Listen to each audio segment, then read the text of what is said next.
Dive in as we unravel the tales of banned accessories where fashion meets fouls. Number 1. Ninja-style headbands. In the NBA, style and swagger often go hand in hand with athletic prowess. And when Nike became the league's official apparel provider in the 2017-18 season, the scene was set for a unique fusion of fashion and sport. Enter the ninja-style headband, worn by giants of the game like Jimmy Butler, De'Aaron Fox, and even catching the eye of LeBron James, this accessory swiftly became the new rage.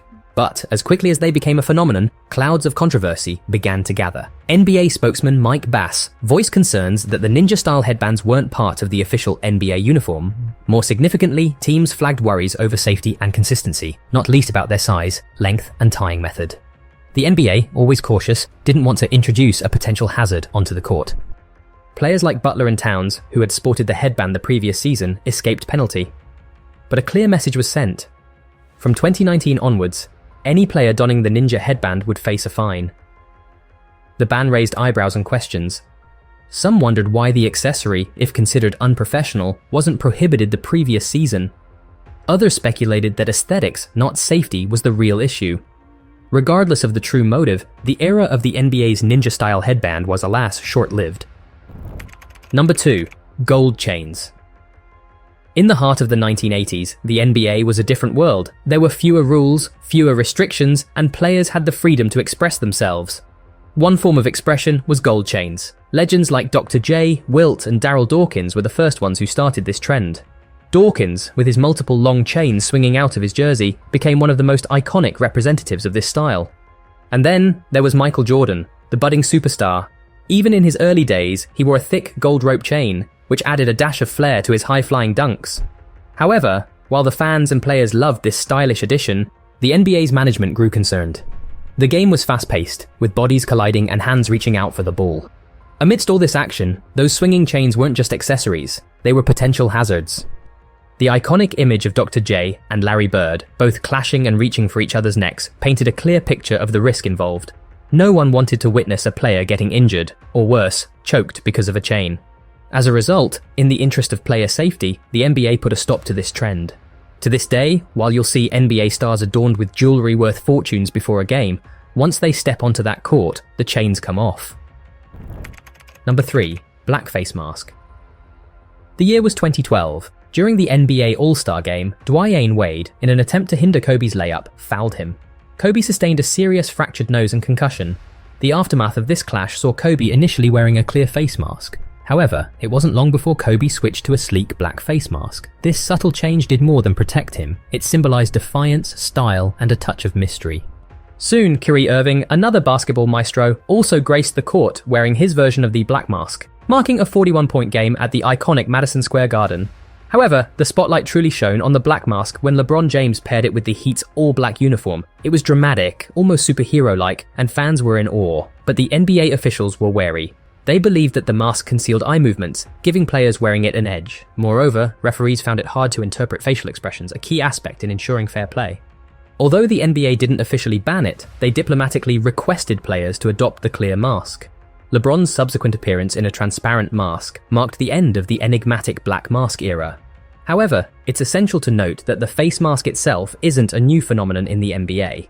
Players like Rip Hamilton made the clear mask his signature after a nose injury in 2003.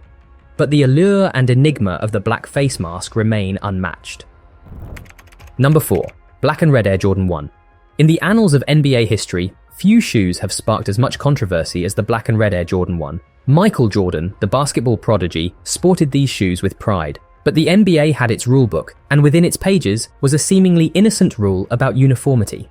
Shoes had to match the players' uniforms, and more importantly, they had to match the shoes of teammates. The striking red and bold black of the Air Jordan 1S defied this rule.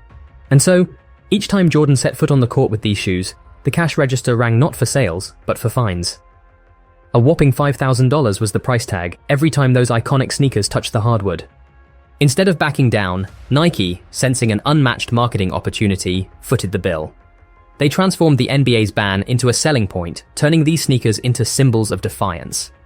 The league's attempt to rein in individuality only amplified the shoe's allure, with the ban letter to Nike becoming part of sneaker law.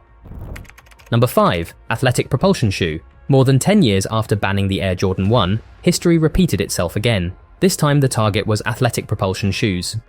Now, the APL wasn't just any ordinary sneaker. On the outside, it boasted a sleek, tech-forward design that made heads turn. But it's true, magic lay hidden beneath the surface.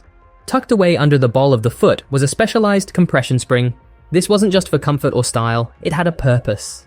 The compression spring in the APL was meticulously designed to boost a player's vertical leap by a staggering 3.5 inches. To put that in perspective, think of some of the NBA's most explosive players. Their agility, speed, and jumping prowess are already the stuff of legends. Now add an extra 3.5 inches to their vertical jump. The court would witness dunks, rebounds, and blocks like never before. But with great power comes great responsibility. The NBA had a dilemma on its hands. If only a handful of players sported the APL, it would tilt the playing field, granting them an undue advantage. After all, the essence of sports is fair competition. So the NBA made a tough decision. The APL joined the ranks of the Air Jordan 1 as the second shoe to ever be banned by the league. The decision, though controversial, was rooted in preserving the integrity of the game. Number 6. Customized Band-Aids. It was 2009. Dwyane Wade, one of the NBA's shining stars, took a hard hit. A blow to the face by Bobcats forward Juwan Howard left a mark beneath Wade's left eye that needed a stitch. Injuries are a common sight in the NBA, but what followed next was anything but ordinary. The Miami Heat staff, always wanting the best for their players, suggested a solution for Wade. To protect the stitch and maintain his iconic image on the court, they introduced him to a custom-made Band-Aid. It was tailor-made to match the color of his uniform, and to add a personal touch, it had Wade's name on it. The court lit up with excitement every time Wade made an appearance with his unique accessory. Fans loved it, and Wade himself grew fond of the look, so much so that even after his injury healed, he didn't want to part ways with his trendy Band-Aid.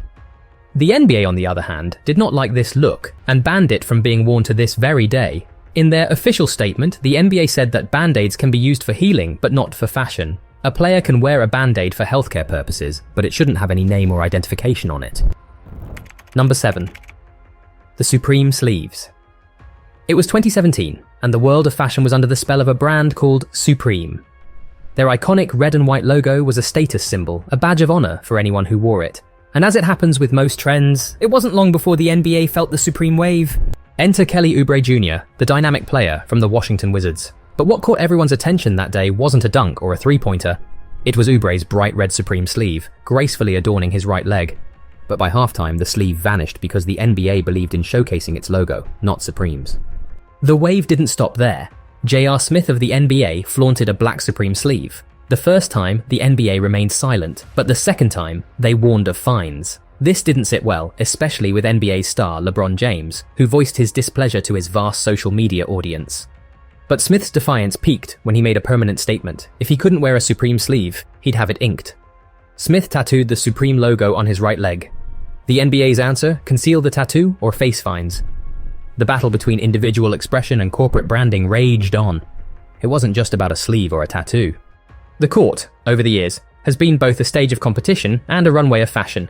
As we reminisce about the dunks, the passes, and the buzzer beaters, we also celebrate the individuality, the flair, and the stories that made the NBA more than just a game. It's a symphony of sport, style, and soul.